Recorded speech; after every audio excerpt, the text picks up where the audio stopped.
In this demonstration, we are now going to take a look at Azure Monitor and Azure Alerts from the Azure portal. And in the portal, there are a couple of ways to access monitoring. First of all, we can access it from our favorites by clicking Monitor on the left, which is there by default. If you don't have it there, simply click All Services, go ahead and type in Monitor, and that will bring up Azure Monitor for you. So you can click into it here.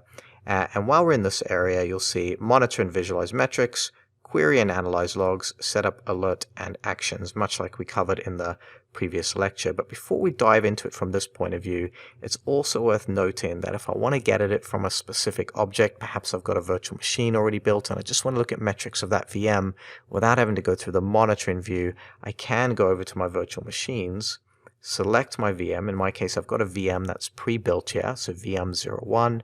And on the left-hand side, if I scroll down, you'll see monitoring, and we've got alerts, metrics, etc. here as well. So there's a couple of places to get to it, directly from Monitor or directly from the object itself. But we will start in Monitor first of all. So we'll click Monitor, and on the right-hand side, let's go ahead and explore metrics first of all, and opens up the metrics pane. Now, sometimes it's a little hard to see here in the dark scheme, so you can go to your settings and just change it to a lighter scheme inside of Azure, whatever your preference is. But once we've got that up, now what I need to do is choose the subscription I want to pull my metric from. So in my case, I've just got the one subscription, my Visual Studio Enterprise one in this demonstration.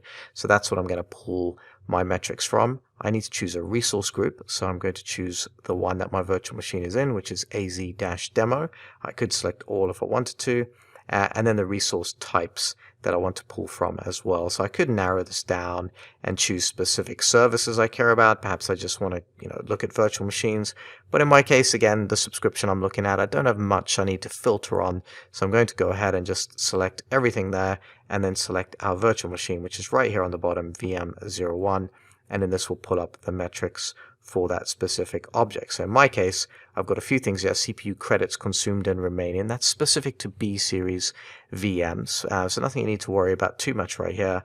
But then I've got other metrics like data disk, reads, writes. If I go down, I've got network in and out. I've got queues. I've got a very common one that we want to look at, which is percentage CPU. So I can choose CPU percentage, and you can see already, 0.26%. This VM isn't really doing much. You can see it along the bar here, what it predicted it did in the past, and then what it's doing right now in the solid blue bar on the right. Now I can zoom in a little bit there by saying I don't want to look at the last 24 hours. Well, I just power this machine on. That's why it's kind of predicting and showing that blue dotted line there, because it doesn't really have history for that area. So I can go and select the last 30 minutes, and then we'll start to see something that makes a little bit more sense, like a virtual machine that's just been powered on. It's still got very low CPU utilization. I can go back in and click this VM% CPU. I can also change the aggregation, so I don't have to just look at the average. I can look at the min, I can look at the max. These are all options available to you. So you can choose how you want to, display that information. You can also choose if you want it to be in a line chart, if you want it to be in, say, a bar chart. So you can just look at the CPU over time. Depending on how you're troubleshooting, perhaps you're in a war room scenario, this is where you can sort of get, different views of that data and present it differently. Now, perhaps I want to put this on my dashboard. Perhaps I really care about CPU on this VM. This is something I'm looking at a lot. Well, I can click Pin to Dashboard, and I can pin to the current dashboard or select another dashboard. I'm just going to pin it to the current one, and then I'm going to go ahead and click Pin to Dashboard. I could also click Dashboard on the left-hand side here, but this is a shortcut. I just click Pin to Dashboard. And then here is my dashboard. Again, I can create new dashboards if I want to, but if I scroll to the right-hand side, here is that widget that's now on my dashboard. And if I want to, I can edit this dashboard as well. So I can move this guy around. So I can move him under, this section. I can move this around. It's really just a canvas for you to, ultimately play with and put whatever monitors you care about on there. To create new dashboards, I click this plus sign. That creates my new dashboard. And I can also upload and download dashboards as well, which is really handy for sharing things between colleagues. But that's basically, the dashboard created there. I've got my metric, my CPU metric that I've got there. All very well and good, but what happens if I want to see a little bit more? Well, let's go back over to the virtual machine itself and select VM01. I don't really want to go through monitor every single time, so I'm going to scroll down on the left-hand side here, and I can check metrics directly from in here, and you can see source is already filled in, the namespace is already filled in, and I just choose my metric there. Well, going back even further, if I scroll to the top of this area and select the overview for my virtual machine, and this is the same for a lot of other Azure services as well, and I scroll down on the right hand side, Microsoft has created pre-canned widgets for you associated with the object that it thinks you might want to look at. So, the CPU average, that's the one we just created manually, that's available there. If I want to look at network throughput, that's available to me on the right, and same with disk operations as well. So all of these are available there. And again, if I want to on my dashboard, let's say I want this network one, I can simply click the pin option, and that pins it directly to the dashboard for me as well. Now, what if I want to start alerting on things like that? Well, again, we'll go to the monitoring view. So we'll select monitor, and we'll go in this time and click create alert. So slightly different screen here. What we need to do is create rules first of all. So if I want to create a rule for that virtual machine, perhaps when the CPU exceeds 90%, I will select that resource. So this is the resource I want to monitor first of all. I select to filter, so I can filter on virtual machines. I choose VM01 and I click done. So right now that is my object that I care about right now. The condition is what do I want to signal on basically, what signal do I want to alert on.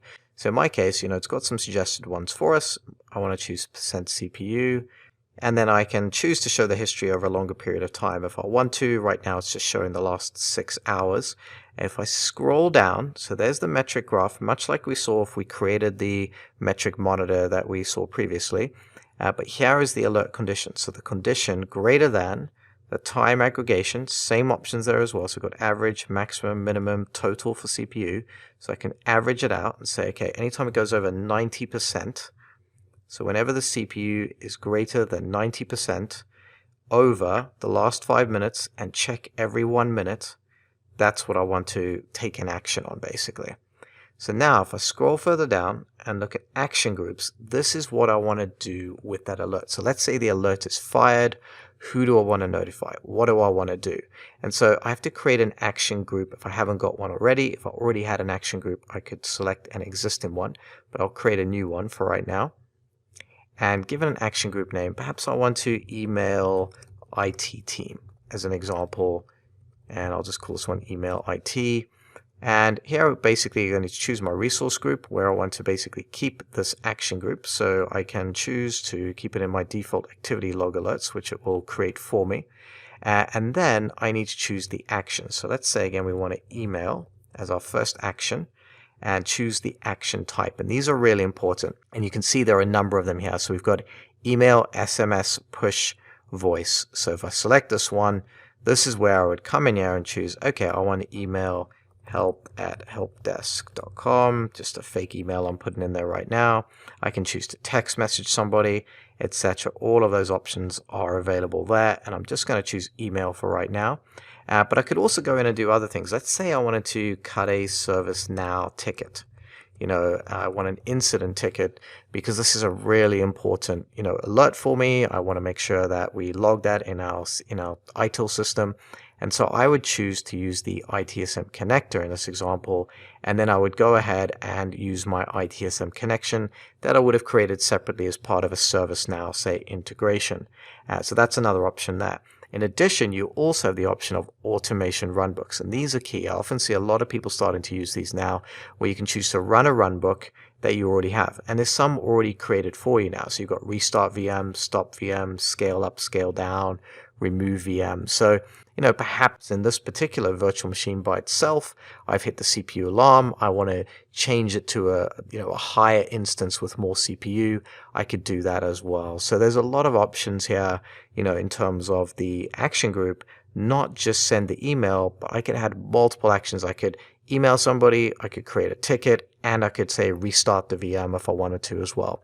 All of these things, you need to decide what you want to do based on your specific scenario, but lots of options available to you. In my case, I'm just going to choose the email option, so I'm going to click OK there. It's going to create that new resource group where it'll put those activity log alerts, and then we'll create that for you.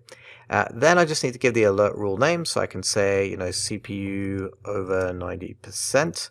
So I've got my group. In fact, I need to go back and select that group, which created it, but I haven't selected it yet. So now I've got the group selected, CPU over 90%, and got the percent in there. So CPU over 90, we'll call it. Can't have that character in there. And choose a description for the alert. So the CPU went over 90%, help, whatever you want to put in the description for the incident. Obviously, you'd be more professional in an enterprise scenario. Then you choose the severity. So this is, how important it is to you. If it's a Sev 0, it's normally mission critical. If it's a Sev 4, perhaps it's not that critical for you. And once you've got all that created, go ahead and enable the rule upon creation and create alert rule. This will take a little bit of time. It's essentially going to continuously monitor that virtual machine. Anytime that metric is exceeded, it will fire off that email, and you can see it's actually already completed for that specific one. Others do take a little bit more time. And with that, that concludes alerting and metrics. The final thing we just need to cover is something called diagnostic login. So if we go into virtual machines again, click VM01, and we scroll down to monitoring and choose diagnostic settings. If we look in here, you can see that Azure Monitoring collects host level metrics by default, so CPU, disk, network.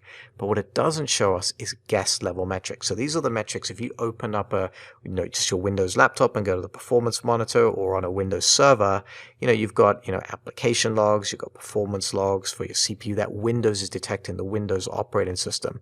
The host level metrics are what Azure sees from the hypervisor. The guest level metrics are what the operating system itself sees. So we can choose to enable these guest level monitoring metrics as well. You'll pick a storage account. There's probably one already created when you created your virtual machine. You may want to centralize all of the storage account login for guest level metrics. That's a decision you will need to make as part of a wider strategy for monitoring. But for right now, I'm going to select enable guest level monitoring.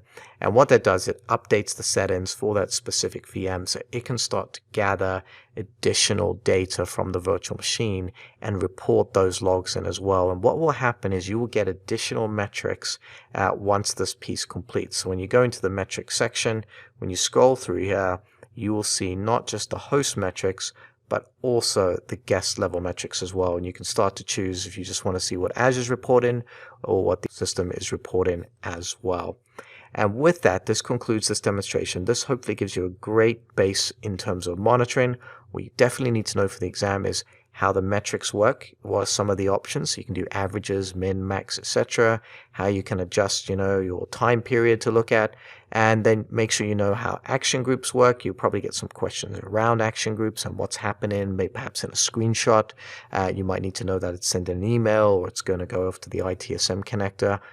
All those things are, really important for you. But with that, this concludes this demonstration.